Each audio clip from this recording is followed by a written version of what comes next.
There's a man building a weaponized fence. He's armed, and I think he has wolves. That's the actual 911 call that brought a patrol cruiser to my front gate at 8:42 a.m. on a Tuesday. And here's the twist. The armed man was me, and the wolves were my sheepdogs. I didn't know whether to laugh or get my badge out first, but by the time Deputy Torres pulled up, smiling behind his sunglasses, I already knew who made the call. Karen Whitley, the clipboard queen of the HOA 2 pastures over, a woman who looked at a 10-foot livestock fence and saw a national threat. She wanted a war over my property, over my dogs, over a fence, and she picked the wrong man to start it with. Ever been so calm that it made your enemy go crazy? Stick around, because this isn't just a story about one bad neighbor. It's a story about how a single fence turned into a full-blown legal showdown, where memes went viral, the sheriff got framed, and the truth stood taller than any regulation ever written. Like, comment, subscribe, and let me tell you how I turned her HOA fantasy into her real-life reckoning. It started with a 911 call so ridiculous dispatch thought it was a prank. There's a man building a weaponized fence. He's armed. I think he has wolves. Now, if you're not from around here, let me break that down for you. The armed man? That was me, Sheriff Dalton. The weaponized fence? A 10-foot stretch of cedar posts keeping my sheep from wandering into the creek. And the wolves? 2 retired Great Pyrenees named Dusty and Rooster who sleep 18 hours a day and wouldn't chase a chicken nugget if it walked past them. But logic wasn't what set this in motion. It was Karen. Karen Whitlow just moved into the new equestrian development down the road. Big house, bigger opinions, and a clipboard that's seen more drama than a daytime soap. I didn't even know she'd called 911 until Deputy Torres rolled up in his cruiser, leaned out the window and said, grinning, "Sheriff, you're not gonna believe this one." I thought maybe he meant some drunk hunter got stuck in a culvert again. Nope, he pointed down the road and there she was. Karen, standing at the edge of my gravel drive like she was auditioning for a reality show called HOA Rural Invasion. Big sunglasses, laminated papers in hand, and the kind of energy that just screams, "I'm about to make this everyone's problem." She stormed right up to the fence post I'd just cemented and said, "You can't build that. It violates perimeter regulations. You're over the height limit." I looked at her, then looked at the post, then went right back to tightening my wrench. That was when she puffed up like a rooster on espresso. "There are children nearby," she shouted. "This kind of hostile structure sends the wrong message to the community." I blinked. My community is 5 acres of pasture, 2 barns, a creek full of frogs, and a pond that hasn't held water since last July. No kids, no HOA, just sheep and my fence. But none of that mattered, because by the time I saw her speed dialing on her phone like she was launching a missile strike, I already knew what came next. The drone, the patrol cruiser, and a woman convinced that a sheriff protecting his livestock was somehow an act of aggression. Ever had someone try to regulate your life with rules that don't apply to them or to you? Leave a comment below if you've ever had your peace interrupted by someone else's fantasy. Smash that like button if you've ever said, "Ma'am, this is private property." And hey, subscribe if you're ready to see how one fence, one Karen, and one very sleepy sheepdog started a wildfire of HOA chaos that nobody saw coming. You'd think after learning she accidentally called 911 on the sheriff, Karen might back off. Maybe bake a pie. Maybe reevaluate her hobby of clipboard warfare. Maybe leave a peace offering and never mention architectural posture again. But no, Karen Whitlow isn't the retreat and reflect type. She's the double down and print more paperwork type. Next morning I found a laminated notice zip-tied to my gate. Top header, cease and desist. Unauthorized visual encroachment. Now, I've seen some nonsense in my day. Drunk raccoons in chicken coops. Guy once tried to trade me a riding mower for bail. But visual encroachment? That's a new one. Apparently my fence, which met all county livestock specs, was now violating visual harmony codes for the HOA she doesn't even live in. And if that sounds made up, that's because it was. Didn't matter, because a few hours later she showed up again, and this time she brought backup. 3 HOA board members on gravel. Karen led the charge, of course, clipboard in hand, marching like she was about to host a groundbreaking for a war memorial. "We're here to discuss your non-compliance," one of them announced, like I'd been served by the HOA High Court. I didn't stop hammering. "Which non-compliance?" I asked. Karen stepped forward like she was unveiling a lawsuit. "Your fence, the height, the color, the aggressive architectural posture of the structure." I paused.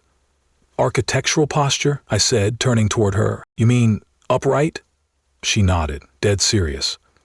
"It's psychologically threatening, a hard visual barrier. It sends a message." I wanted to laugh, truly, but I also wanted to see just how deep the rabbit hole went. "Ma'am," I said, calm as can be, "this fence keeps coyotes out. Unless your neighborhood wants free-range sheep nibbling rose bushes, I'd let it stand." That didn't sit well. Loafer guy pulled out his phone and started filming. "You're being documented for obstruction and disregard of community expectations," he announced proudly, like he'd just discovered law enforcement. So, I did what any good countryman would do. I opened the side gate and whistled, "Dusty and Rooster." My Great Pyrenees came trotting out. Big, slow, calm, but not cute. To a sheep thief, they're security. To HOA volunteers in press polos, they're wolves. Karen jumped back. "There, see? He admitted it. Those are the wolves." The entire board scattered like they'd just seen a bear playing the banjo. The dogs? They sat. Rooster yawned. I gave them both a biscuit and leaned against the gate, watching 4 SUVs back out like they were escaping a hostage situation. No one said goodbye.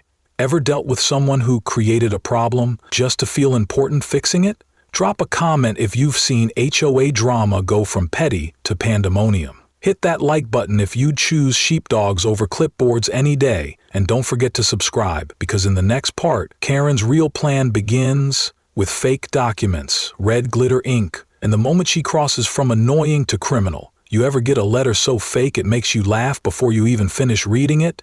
That's what I found taped to my front gate the next morning. Laminated again, because apparently Karen thinks accountability melts in the rain. It had a knockoff county seal at the top, bright red, code violation, immediate compliance required, in bold across the middle.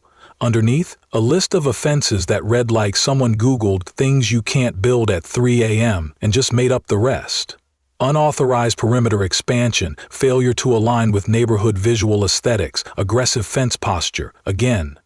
And my favorite, potential for visual intimidation, signed by someone named J. Michaels. Now I know J. Michaels. Retired 5 years ago. I went to his goodbye barbecue. He gave a speech about fishing and not dealing with lunatics anymore. Pretty sure this is exactly what he meant. And the seal? Misspelled.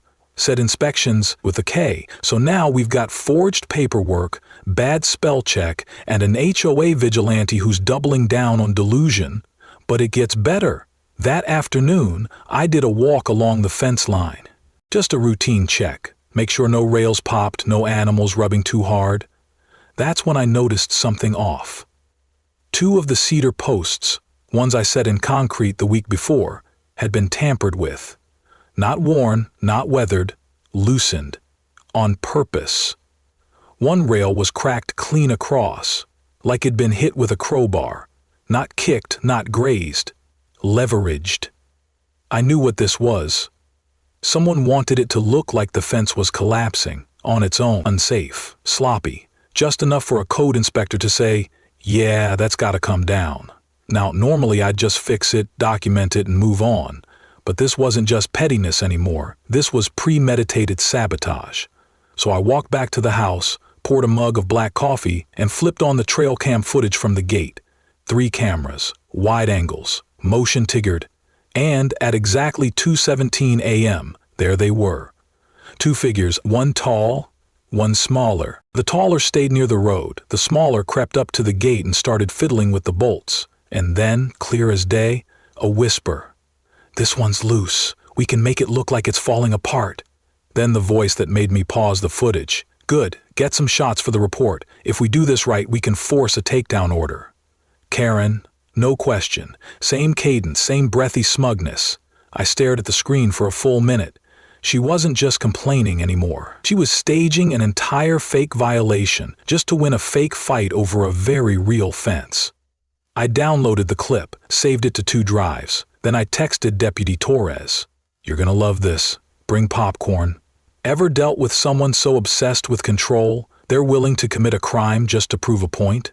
Comment below if you've witnessed petty go nuclear. Like this video if you believe laminated lies should come with handcuffs.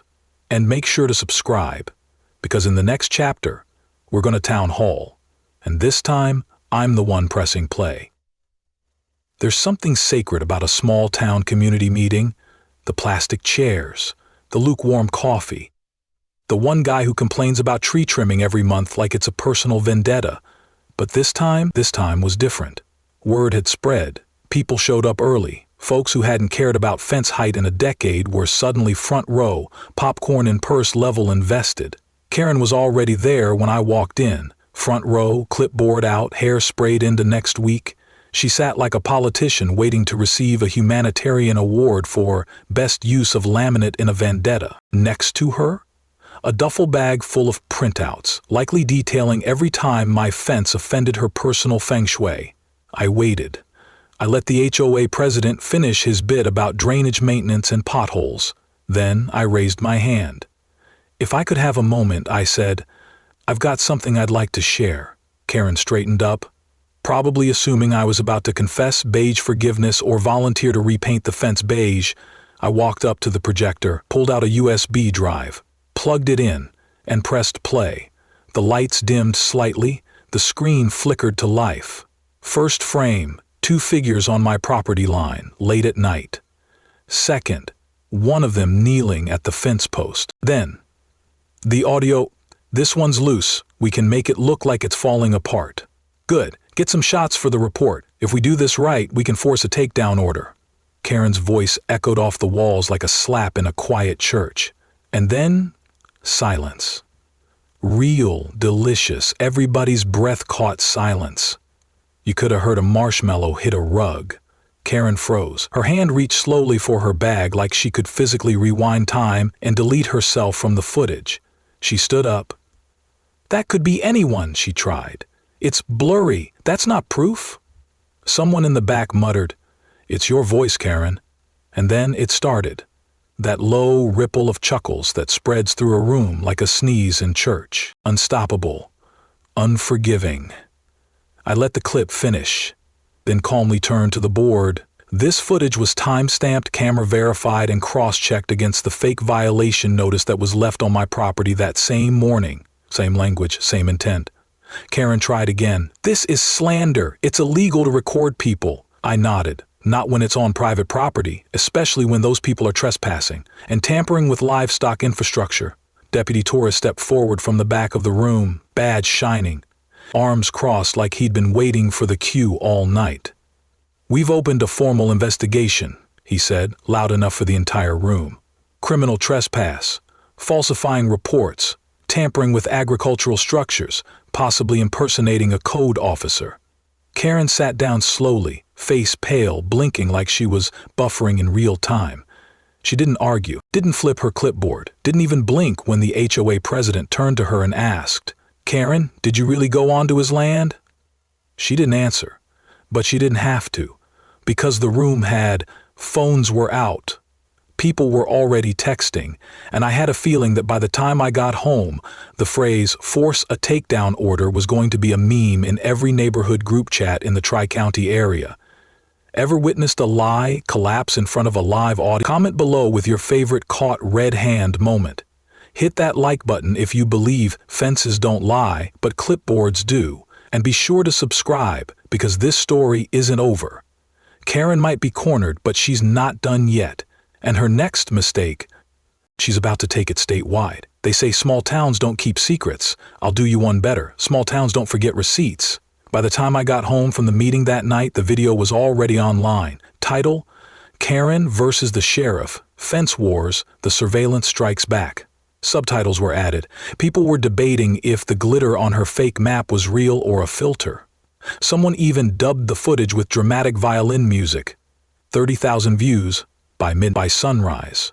Local radio was quoting the phrase, "force a takedown order," like it was a campaign slogan. That weekend at the hardware store, I couldn't walk 10 feet without someone smirking and saying, "You got that fence up still, Sheriff?" One lady brought me a coffee and said, "My husband's been trying to fight the HOA about a wind chime ordinance for 3 years. God bless you for holding the line."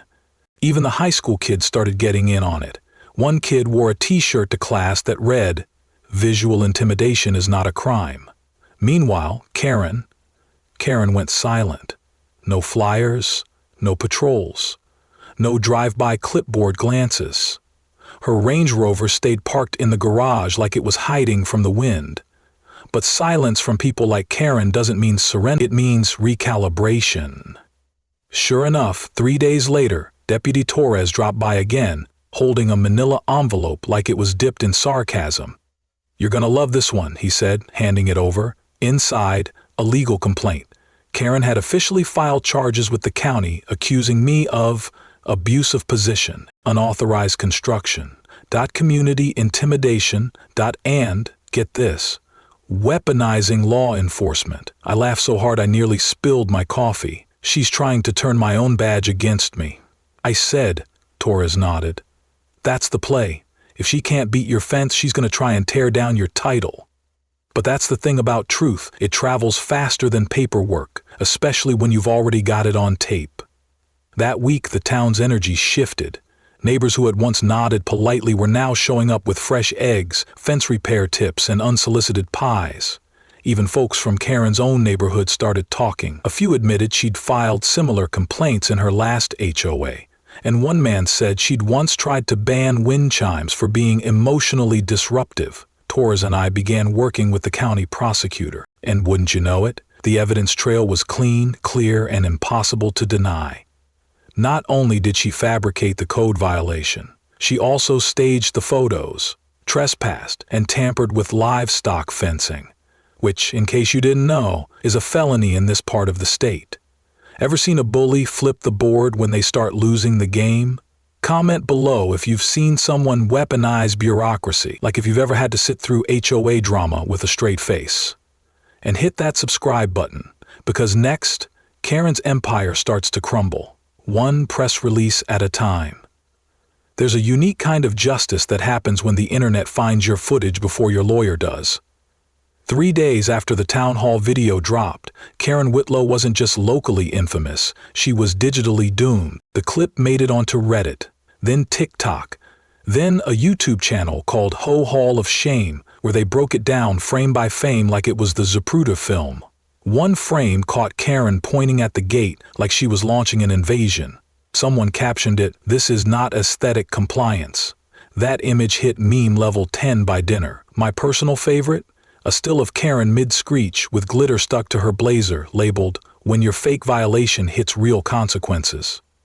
Another one had her face pasted over a medieval queen, screaming, "Bring me the takedown order." Even the sheriff's office receptionist printed one and pinned it to the break room fridge. Torres and I couldn't stop laughing, but the meme flood was just the beginning. Local news picked it up, not because of the fence, but because Karen had tried to charge the sheriff with abuse of power over sheep fencing. The anchor barely kept a straight face. In rural county news, a woman is facing backlash after trying to use homeowner regulations against an active law enforcement officer. The sheriff's alleged crime? Having a legal fence and 2 sleepy dogs. They aired the clip, unedited. Karen's voice, Karen's glitter, Karen's meltdown broadcast to thousands. Meanwhile, the county legal team was quietly building the case. See, we didn't need to rush. We had the original video. We had her voice and her map to danger zones, hand-drawn in red glitter ink, by the way. And thanks to a little digging, we also found 2 other communities she'd been evicted from, one of which had an HOA complaint log the size of a phone book. Pattern of behavior, check. But Karen, she still believed she could spin the story. She hired an out-of-town lawyer, flashy type, 3-piece suit, spiky hair, spoke in sound bites like he was prepping for a courtroom drama. He held a press conference on the courthouse steps, flanked by Karen, who looked like she'd aged a decade in a week. "This is a case of rural retaliation," he declared. "My client was trying to uphold community standards and protect residents from visual obstruction and livestock aggression." I nearly spit my coffee out when I heard that on the radio. Livestock aggression. They were talking about Dusty and Rooster, two dogs who sleep through thunderstorms and run from rabbits. But here's the thing about viral attention. It doesn't follow scripts. As the press spun, the people clapped back. Locals posted testimonials. I live next to the sheriff's farm. That fence saved my chickens from coyotes. Karen once tried to find me because my mailbox looked tired. My toddler pointed at her photo and said, "That's the yelling lady." Public support? Solid. Karen's credibility? Evaporated faster than her HOA minutes after the video dropped. Ever seen someone set fire to their own reputation, then blame the matchmaker? Comment below with your favorite internet vs reality justice moment. Hit like if you've ever seen karma work in high definition. And don't forget to subscribe, because next, Karen's glitter train hits the courtroom, and the judge she's about to face, he wears boots under his robe. Some folks back down when the spotlight hits him. Karen? She leaned in like it was her cue for a monologue. That was her mistake, because this wasn't TikTok. This wasn't clipboard theater. This was court. And the man behind the bench, Judge Earl Simmons, retired rancher. Share a ranch, Judge Simmons, retired rancher. Federal boot-wearing, no BS taking, barbed wire-hardened realist. Legend says he once told a trespasser, "Either apologize to that cow or get out of my courtroom." That's who Karen would be explaining aggressive architectural posture to. The courtroom was packed. Locals showed up like it was a community play. Only this time, the script was real and the lead actress had no understudy. Karen walked in wearing a powder blue blazer and an expression that said, "I'm innocent, but also better than you." Her lawyer followed, all teeth and cologne, shuffling folders that probably said PR plan more than legal defense. Meanwhile, I just sat in the back, sipping courthouse coffee like it was sweet tea on the porch. The prosecutor laid it out clean. False report to 911, criminal trespass, tampering with agricultural infrastructure, impersonating a county official, and obstruction of law enforcement. They even included the glitter map. Exhibit C, Your Honor, the prosecutor said, holding it up like a kindergarten art project gone rogue. Karen's lawyer tried to pivot. "My client was simply concerned for her community. She acted out of caution." Judge Simmons didn't even blink. "Caution doesn't involve crowbars and counterfeit seals, Mr. Langston." The gallery chuckled. Then came the town hall video. Again, Karen's voice echoed through the courtroom. "If we do this right, we can force a takedown order." That moment hit like a hammer. Her lawyer objected, something about context, but Judge Simmons waved him off. "That context was criminal intent, counselor." Karen shifted in her seat like someone realizing the end credits were about to roll. And then came the final nail. The man who helped her, the one from the footage, had already flipped, took a plea deal, gave a full statement, confirmed everything, the tampering, the fake forms, even the glitter. Karen looked stunned, like betrayal wasn't supposed to happen when you work in passive-aggressive fonts. The judge turned to her. "You're not here because you were wrong. You're here because you were willfully wrong. You didn't seek truth, you sought control. And you forgot that boundaries aren't just things we build with wood. They're things we respect." Then he dropped the gavel. Sentence 180 hours of community service, restitution for damage, and barred from holding any position on any HOA board in the state for 5 years. No appeal, no TikTok statement, no walking it back. Ever watch someone dig their own legal hole, one laminated printout at a time? Comment below if you've seen justice come not with thunder, but with receipts. Hit that like button if you believe fences protect more than land. They protect peace. And don't forget to subscribe, because next, we head back to the farm where the fence still stands and the town finally breathes again. It's strange how quiet feels different after a storm. Not just the absence of noise, but the weight of what's no longer there. The clipboard glances, the HOA flyers, the 2 a.m. drone buzzing like a mosquito on a power trip, gone. Karen's Range Rover hadn't moved in days. Her name? Still whispered occasionally in grocery store aisles, but no longer with fear, just with fatigue. She wasn't jailed, she wasn't humiliated by mobs, but she was done. Not by force, by truth, by community, by her own reflection, finally staring back at her with nowhere to hide. Back at the farm, things felt normal again, in the way only a quiet property after chaos can feel normal. The dogs lay curled near the porch. The sheep grazed like they had no idea their fence had been a political war zone 2 weeks ago. And me? I sat with my coffee, boots up, hat down low, watching the golden light skim across the cedar posts. Still standing. A neighbor pulled up slow in a dusty pickup. Young guy, moved in just last season. He stepped out, adjusted his ball cap, and walked over with the nervous energy of someone who's watched everything from afar but never said a word. He stuck out his hand. "Sheriff, just wanted to say, thanks for holding the line. You didn't just protect a fence, you reminded the rest of us where the line is." I shook his hand, nodded once, and replied, "Sometimes the best law you can write is the one you don't have to say out loud." He smiled, got back in his truck, and rolled off down the road, gravel crunching beneath his tires like the final credits of a movie that actually earned its ending. That night, I re-watched the trail cam footage. Not the sabotage, just the ordinary stuff.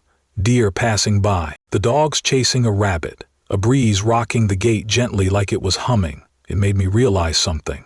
Karen thought fences were meant to keep people out, but what she never understood was that a good fence doesn't just divide, it defines.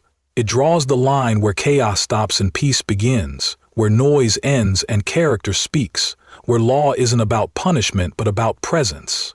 So, here's what I'll leave you with. Stand your ground, not with anger but with patience. Let the truth speak, and when it does, listen, even if it whispers. And most of all, build your fence, physically, mentally, spiritually if you have to.